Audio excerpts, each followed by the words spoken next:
pour le seul profit du grand capital financier. Cette loi qui est rejetée par 90% des travailleurs et par la grande majorité du peuple de ce pays. Son gouvernement le sait bien, puisqu'il a dû recourir au dispositif antidémocratique de l'article 49.3. Ce gouvernement le sait bien, puisqu'il recourt aujourd'hui à la répression policière brutale et sans limite, n'hésitant pas à mettre en danger la vie même de tous ceux qui entendent seulement manifester et faire grève pour la défense de leurs droits et des conquêtes ouvrières pour lesquelles nos anciens ont combattu et chèrement payé. Amis et camarades, aujourd'hui les jeunes entrent massivement dans la lutte face à ce gouvernement pour appuyer le combat pour le droit à une retraite juste et digne, pour le droit à la retraite à 60 ans, pour le retrait de la loi Macron, mais aussi pour une société meilleure et plus juste, où ce ne soit plus l'argent des milliardaires qui décident de tout, mais qui soit au contraire fondé sur la satisfaction des besoins humains. Aujourd'hui, les jeunes et les travailleurs le disent avec force. Non au 49.3, non aux 64 ans. À bas ce gouvernement, à bas Macron. Amis et camarades, nous le disons ici une fois de plus. Nous irons jusqu'au bout, jusqu'au retrait total de cette loi inadmissible. Aucune discussion n'est possible tant que cette loi n'est pas annulée. Aucune discussion n'est possible tant qu'il n'est pas mis fin à la répression policière sauvage, tant que ne sont pas levées toutes les poursuites judiciaires à l'encontre des jeunes et des travailleurs, grévistes et manifestants. Le retrait et l'arrêt immédiat des violences policières sont des préalables incontournables à toute éventuelle discussion. Ce n'est pas une pause ou un moratoire que nous exigeons, c'est le retrait pur et simple, total et définitif de la contre-réforme des retraites. Alors, chers amis, chers camarades, une fois de plus, nous allons le dire et le crier ici, dans les rues de Royan, retrait, retrait de la loi Macron. Ouais, de la loi Macron. Retrait, retrait de la loi Macron. Retrait, retrait de la loi Macron.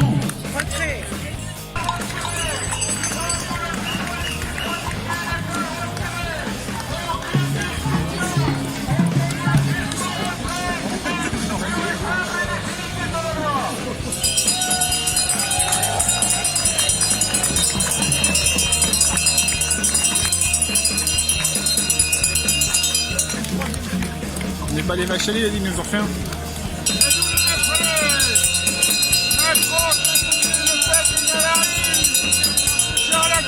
Macron aussi.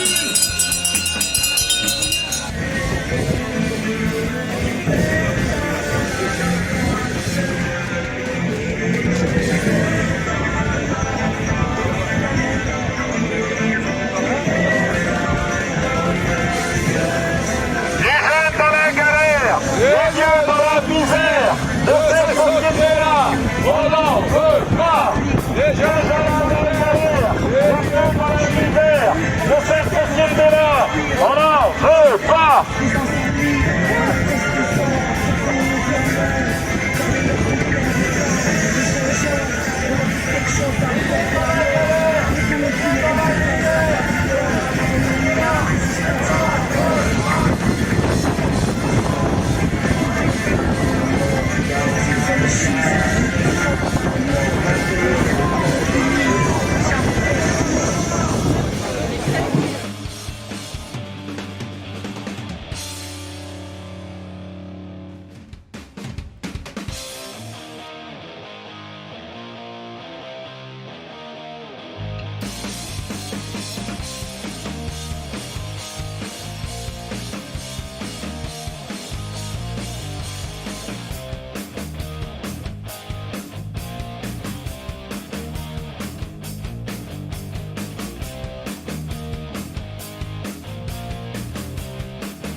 aujourd'hui, je tiens à appeler plus spécialement la solidarité des fonctionnaires et de la vie. Et se manifeste tant de manière collective dans nos structures.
Macron,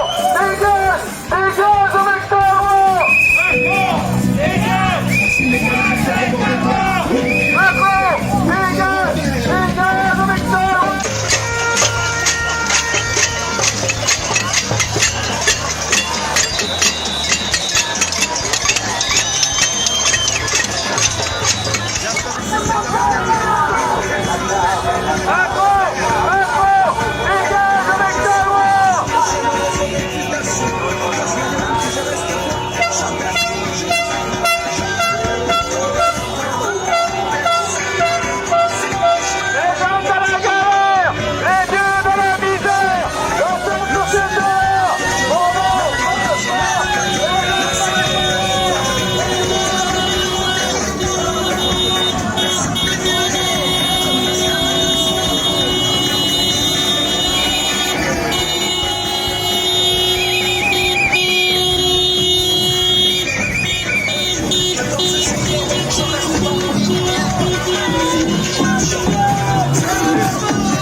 Le gouvernement et les employeurs se sont trop longtemps dérobés à leurs obligations. Il est temps d'en finir et de mettre en place les mesures de prévention et les moyens nécessaires. Il y a chaque année plus de 2,78 millions de décès liés aux accidents du travail ou aux maladies professionnelles dans le monde et environ 374 millions d'accidents du travail non mortels. Un scandale national. En France, selon le bilan de la sécurité sociale, il y a eu au moins 1227 morts au travail et du travail en 2022, soit 3 par jour. 3 décès par jour à cause du travail, dont 738 morts au travail, traités le plus souvent comme des faits divers. Pour autant, ces chiffres ne reflètent pas la réalité. Le régime agricole, les régimes spéciaux, la fonction publique et les travailleurs indépendants ne rentrent pas dans ces statistiques. 36 jeunes de moins de 25 ans ont perdu leur vie au travail en 2022. C'est un bilan désastreux pour le gouvernement qui défend l'entreprise comme lieu d'apprentissage. On est aussi sous la coupe de Saintes, qui est notre hôpital de référence GHT, qui va évidemment essayer de piquer tout ce qu'il peut piquer, parce qu'il est comme nous, il est en grande difficulté, y compris budgétaire. Il y a 25 milliards d'euros à faire d'économies, vous le savez, en 2 ans, et les hôpitaux publics vont être complètement laminés par ces économies, on le sait pertinemment, et on est très inquiet pour l'avenir de l'hôpital public de Royan. Voilà, c'est tout ce que j'ai à dire.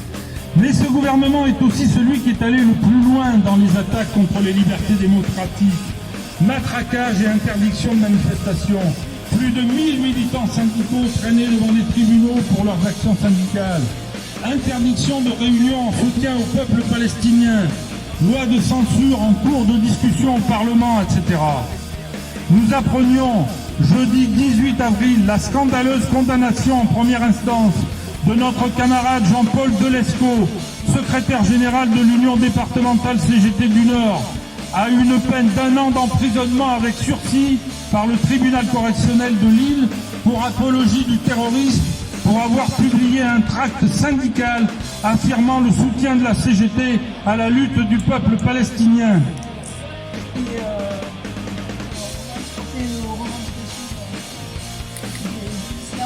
C'est le salaire différé et socialisé, mis en commun par les salariés pour faire face aux aléas de l'existence.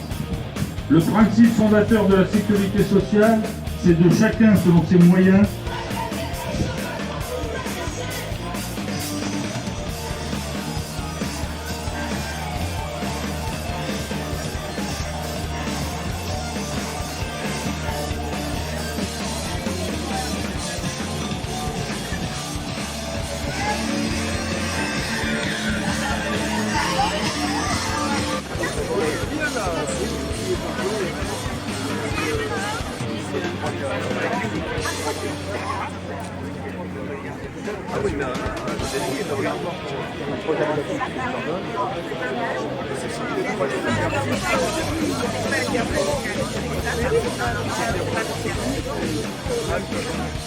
Mesdames, Messieurs, l'heure est grave et il y a urgence. Nos hôpitaux publics sont à bout de souffle et c'est tout le système qui risque de s'effondrer. Le discours de politique générale porté par Monsieur le Premier ministre d'Armée n'aura apporté aucune réponse tangible. En revanche, il est la source de grande inquiétude pour la fonction publique en général et pour la fonction publique hospitalière en particulier. Année après année, l'ONDAM, Objectifs nationaux de dépenses d'assurance maladie, et plus largement le PFLSS, c'est dur à dire, le plan de financement de la sécurité sociale, ne permettait pas d'assurer la reconduction des moyens face à une inflation galopante. Cette année, l'indiscrétion d'une augmentation de l'ONDAM à 2,8% sonne comme l'analyse de tout le système de santé en ne permettant pas de financer l'existant.